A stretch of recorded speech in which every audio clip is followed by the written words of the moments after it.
Matthew Stafford and I were actually at the Manning Passing Academy at one point together in 2008 or 2009. Once I got the job here, we were in a group text, kind of starting to be able to chop it up a little bit, get to know him a little bit, and then you just watch the film. I mean, his tape is his resume in terms of the player that he is, and you start to see the leader and the player and the person that he is really come alive. And that's been really something that I'm looking forward to, getting in person with him, getting around him to learn from him as well, and anything that we can add to continue to adjust his game into the right trajectory would be great.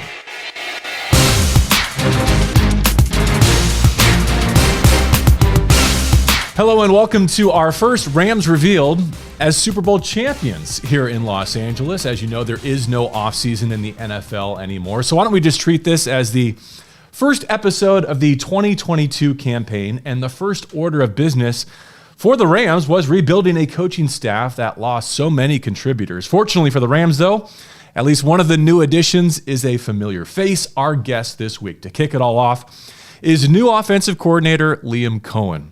Welcome back. Thank you very much. Appreciate you guys having me on. Seriously, what an unbelievable experience to be back here.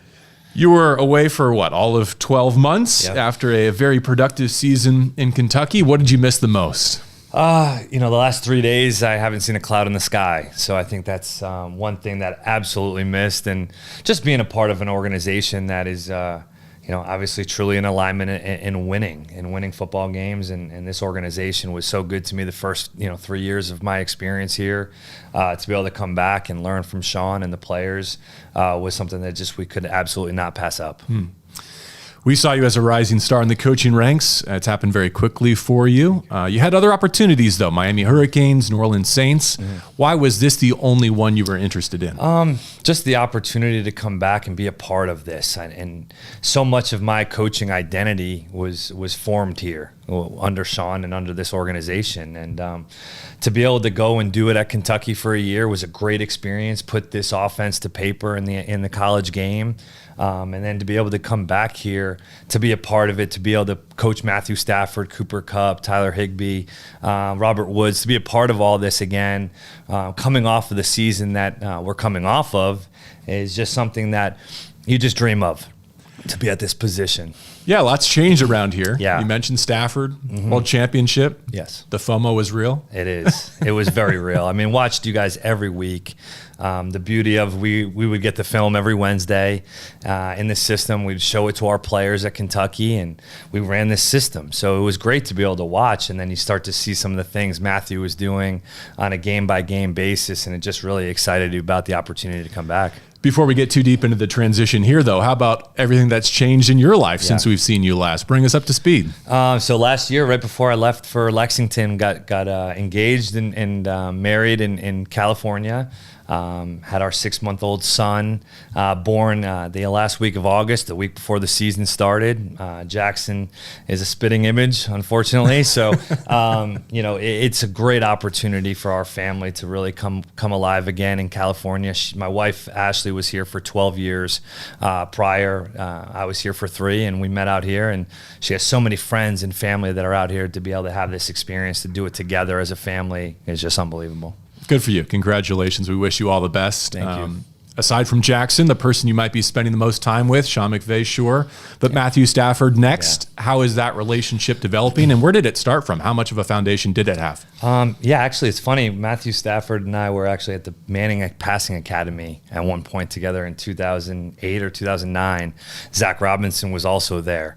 And then, once I got the job here, we were in a group text, kind of starting to be able to chop it up a little bit, get to know him a little bit, and then you just watch the film. I mean, his tape is his resume in terms of the player that he is, and you start to watch some of the sound bits and things of that nature of the mic'd up, and you start to see the leader and the player and the person that he is really come alive. And that's been really something that I'm looking forward to, getting in person with him, getting around him to learn from him as well, and anything that we can add to continue to adjust his game into the right trajectory would be great.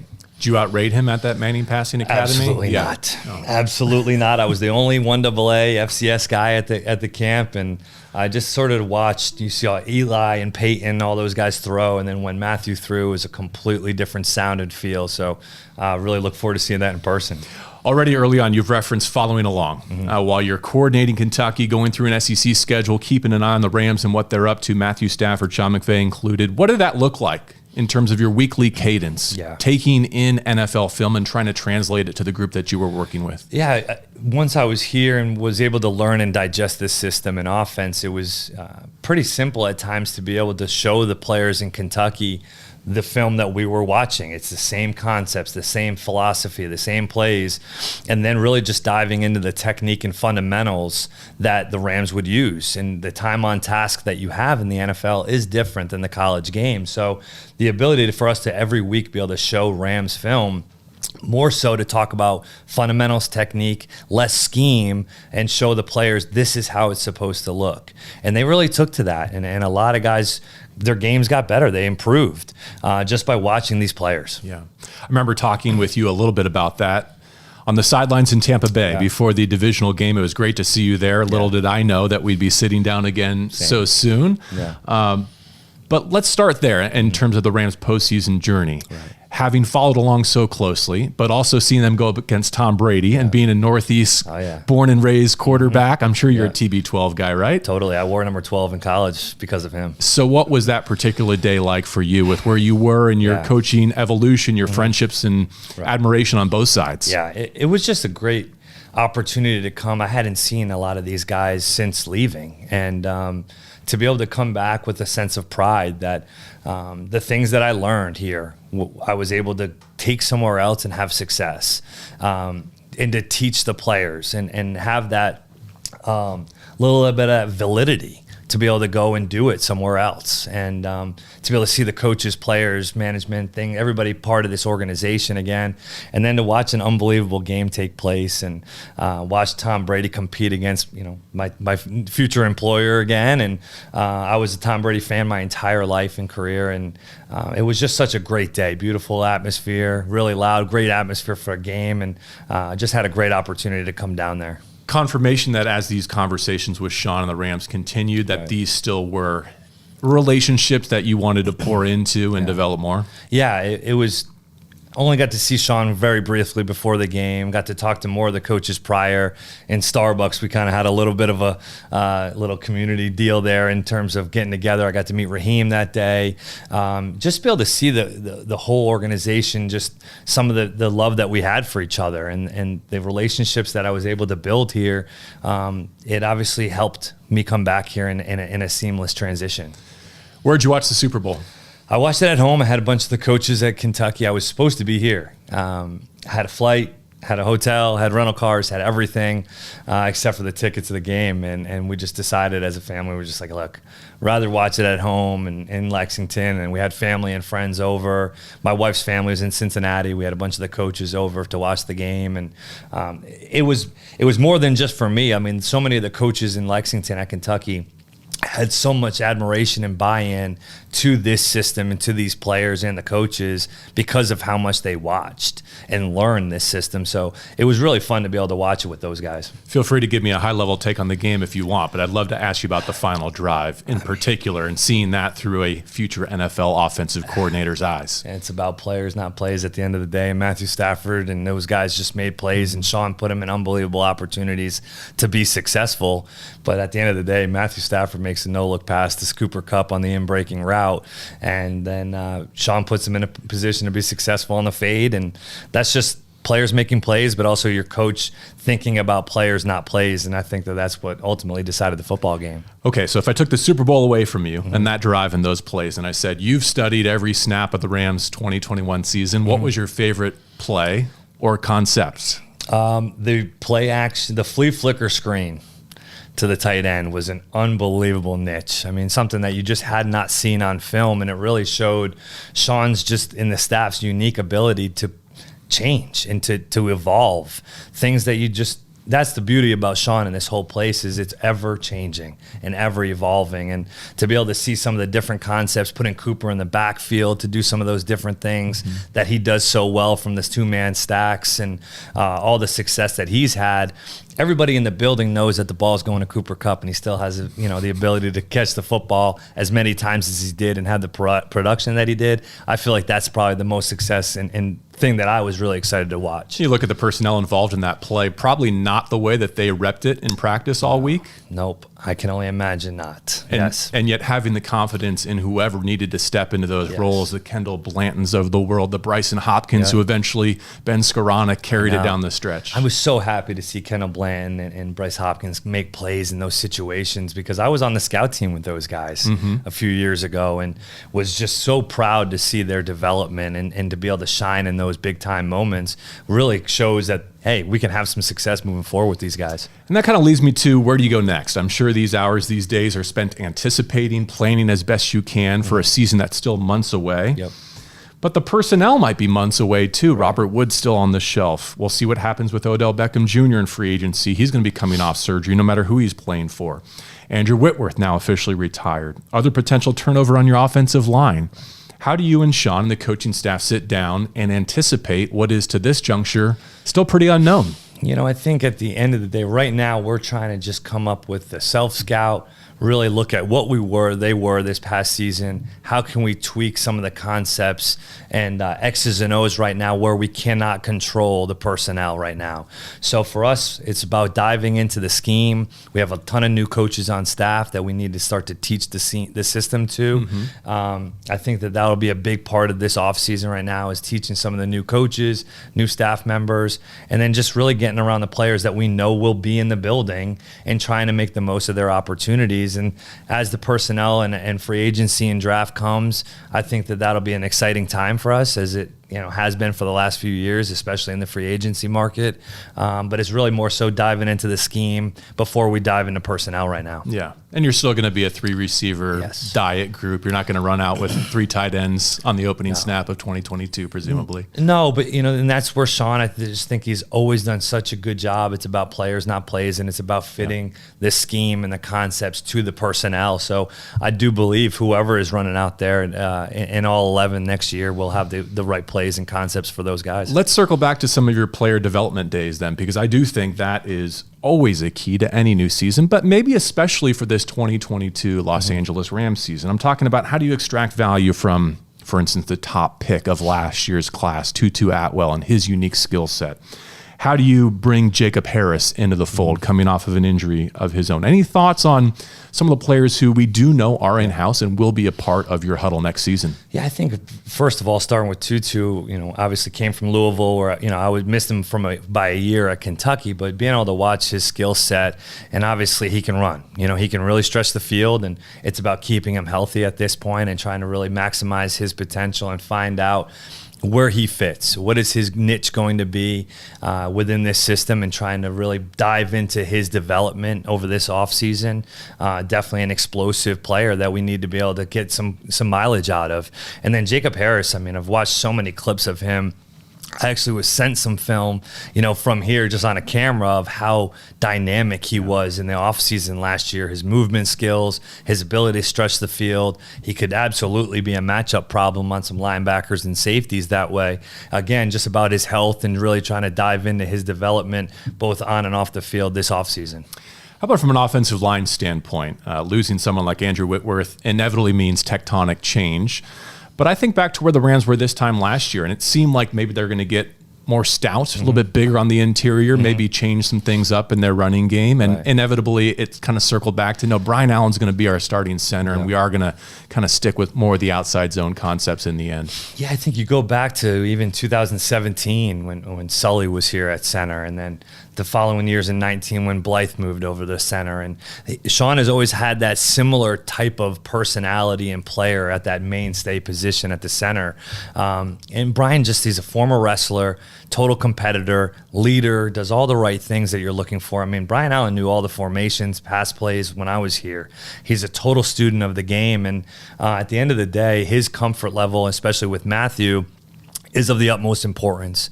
And him be able to continue to lead and work the zone concepts, which, like you mentioned, we're not as big on the interior, which allows us to be able to run off the football and run the wide zone and mid zone concepts a little bit more than some of the gap and trap. Safe to say that you and Sean spent some time diagnosing where the running game came off the tracks in the postseason, why it broke down the way it did? Yeah, I think at the end of the day, sometimes you go into certain games with a philosophy of running the football, and you want to try to establish that to a certain extent. Every game is going to be different. Every matchup and one-on-one is going to be different. And when sometimes you don't have the success that you're looking for, you have to adjust. And I think that they did such a nice job throughout the season of adjusting throughout. Then you get a couple injuries, specifically on the perimeter. It pigeonholes you a little bit. And I just thought they did such a nice job of being diverse enough within the run game to run it just enough to continue to put the ball in Matthew Stafford and Cooper Kupp's hands and throwing the football to have the success. You led me right to where I wanted to go next. Whether the running game is working or not, at least you had Cooper Kupp at your disposal. What can he possibly do for an encore next season? I don't know. I almost named my son Cooper. So, I mean, that's just he's just the man. He's the absolute best, purest form of a human being that he is going to continually get better. And that's his work ethic. That's his mindset. He was never going to stop. And you saw some of his input in the run game this year. I mean, almost utilized as a fullback or an extra tight end at times. He's just such a selfless player that all he wants to do is continue to work and get better. And his knowledge and chemistry with Matthew, you've seen really take off to a whole nother level. I just think that Cooper knows exactly what he needs to get done, probably more so than some of us do as coaches. He knows himself so well. He's so self-aware that he's going to come back this offseason with a total mindset to get better this offseason. Liam, a few more granular things as we wind this down. Up in the booth or down on the sideline for you? I'll be down on the sideline. Yep, I'll be down on the sideline communicating with the quarterbacks and Zach Robinson and with Sean McVay as well, and getting that whole dialogue going, which will be great. Yeah, tight end coach Wes Phillips off to Minnesota to join KOC. I believe that means you're going to need some new eyes in the sky this year. What is that going to look like for you and Sean? I think as we're working through that right now, I think guys like Jake Peets and, Greg Olson and Zach Cromer was up there this past year as well. And just trying to navigate through some of that stuff right now as a staff. And, once we kind of get the full staff here together right now, we'll get through that stuff in the next couple of weeks. One other move I'd like to get your perspective on, that is Thomas Brown working with tight ends, and an essential group, but also I think a nice step for him in his career because that coaching position is at the fulcrum of everything you want to do on offense. How does that set him up for the next step in his career? It absolutely does. I mean, Thomas is a total stud. He's a total stud that he truly understands all 11. He sees it from a big picture. He's been a coordinator in the NFL, in the college game. He's just such a great person that understands the whole thing, what we're trying to get accomplished. I think this will really give him an opportunity to learn more of the pass game, be involved in the pass game, installation, and coach some really quality football players in that room that have had a ton of success here. I'll apologize for the question. I'm not the first to ask it. I'm sure I won't be the last. Being the Rams offensive coordinator has become one of the fastest tracks in all of football coaching. Is it your aspiration to be a head coach someday? Absolutely. Absolutely. I don't have any thoughts that might happen in the near future. I just hope that, I can do the best job here as I can to try to help Sean and help this organization win another Super Bowl. But yes, that is absolutely a future goal of mine. And whenever hopefully that does happen, I'll be pretty loyal to this place though. He made you sound like at least a 2-year non-compete right now. No I'm kidding. I don't need to know the details there. We're glad to have you back. Yeah, thank you. Is it strange, though, going into this season, having had a taste of it now, to not be calling plays and to leave that in Sean's hands? For sure. It's definitely something that I have to get used to a little bit, but I only did it for a year, and it is nice. It's a great feeling to be able to call football plays, especially when they work. When they don't, not so much. But this was about coming back to learn and to really get back into this organization with Sean and try to help and facilitate anything I can with him. Who was the better state player of the year back in 2003, by the way? Rhode Island's or Georgia's? Oof, I think I'm going to have to go with Georgia. I mean, he was just a better athlete than I ever could be. I mean, I was pretty. You were a better collegian, though. Yeah, I mean, Sean's just he can go out and still demonstrate everything. I might still be able to throw it a little bit, but It has always helped. I'm a son of a coach. He grew up into this football philosophy family, and he's always been in it. He's always been in it, similar to myself, and that's why it's always worked for us. I know how close you are with Shane Waldron, and if he happens to catch us or listen to this, Shane, wish you all the best. But talk about a season of transition up there in the Pacific Northwest. One, how did he support you in this growth, and how did you kind of celebrate the news that now you're both coordinators in the NFC West? Yeah. I mean, Shane is the reason why I'm here. We worked together at UMass. Got here because of his suggestion to Sean and to the staff, and I owe a lot that being here to him. But nobody's going to be able to withstand that up there in Seattle more than Shane. I mean, he's just so steady, so calm, collective. I believe this next year will be an unbelievable jump for him and for that staff and for that organization, hopefully to keep moving in the right direction for him specifically, obviously being an division rival. But you want to see those guys have success, and I'm very close with his family and just super happy for him. And it is pretty cool to be able to share this experience with him. Yeah, looking forward to seeing where the Seahawks land on the Rams 2022 schedule and who will be behind center for Seattle when LA does connect with them. Liam, congratulations on returning to Los Angeles and all the great things going on in your life here at the facility and more importantly back at home. I appreciate you guys having me on. All right, we're off and running with the 2022 campaign here on Rams Revealed.